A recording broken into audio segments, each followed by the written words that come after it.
Antonio Tiberi, strong time trialer today. Haven't seen a huge amount of him on the way round, but he's yet to take the right turn. 10 seconds and 9 seconds, and it is really, it's a 6 or 7 second ride from this corner to the finish line. So Lorenzo Milesi hangs on. Antonio Tiberi is going to drop into second place, third place, just dropped fractionally out of third, 3.5 seconds. This is such a tight race at the minute.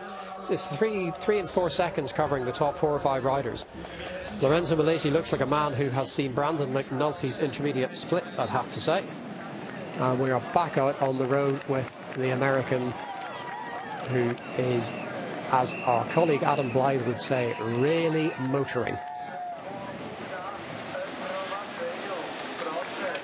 Yeah, it certainly is. Nice lines at the corner. We saw some guys a little bit in trouble with that corner earlier on in the stage, but McNulty just sprinting out of every corner there, and yeah, looking really good here. He's at 1Ks to go, so he's got still quite some time to cover this last kilometre. Doesn't need to average 60k an hour just yet to get there in time. He's going to have a few seconds to spare, I think. He's got 14:34 to beat.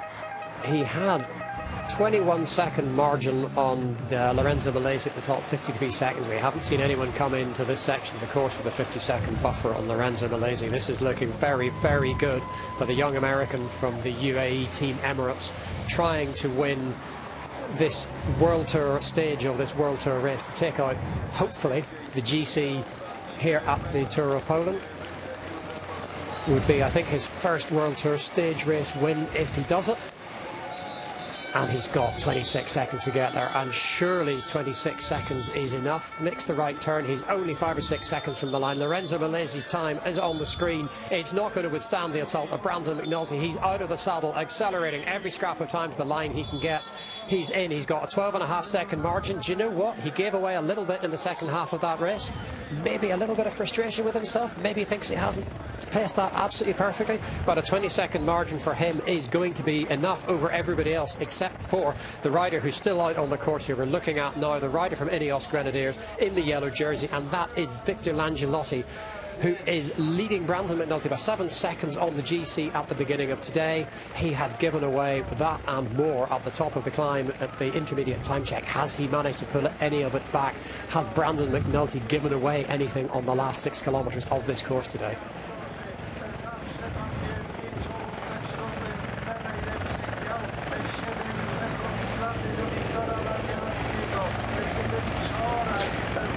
Victor Langelotti takes this difficult left-hander with the traffic island and all of the hazards on the curves highlighted in pen, accelerates, gets back into the saddle. This isn't his speciality. It's not a discipline that he has excelled at in the past. But today, with the pressure, the support of his team, the opportunity to win a World Tour time trial. Yesterday's stage which he won was the first ever World Tour stage win, first ever World Tour race won by a rider from Monaco, because he is a Monegasque. And not a lot of Monegasque riders in the World Tour or even in pro cycling. This would be an epic result if he could do it. He would be giving Charles Leclerc from Formula One a bit of competition in the Monaco Sports Personality of the Year award. He is up against it. He's got 14:06 on the clock. He's got to get there in about 24 seconds. And I'm going to tell you what, Matt, right now, I don't think he's going to do it. No, he's not. It's going to slip away from him. And the question now, though, is can he hold on to that podium spot? He should be able to, but he's still got a little bit of work to do to keep himself on that podium. And that has to be the goal now for the rider from the Ineos Grenadiers, because that is still going to be one of the biggest results of his career.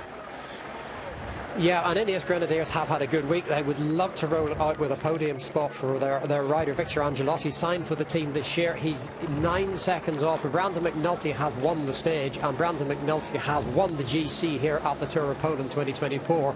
Victor Angelotti, current yellow jersey, to close out the stage. Can he hang on to a podium position? He's already giving away 21 seconds. I think he's up against it for that too. He's had a great race.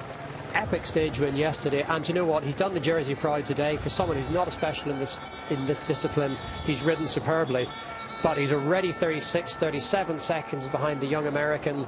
Out of the saddle, he sprints to the line to bring down the curtain on this year's Tour of Poland, and that is over and out from the Tour of Poland. Brandon McNulty takes out the stage today in a superb ride, and along with it, takes out the GC here at the Tour of Poland for UAE Team Emirates, who just cannot stop winning. They have 3 riders in the top 10.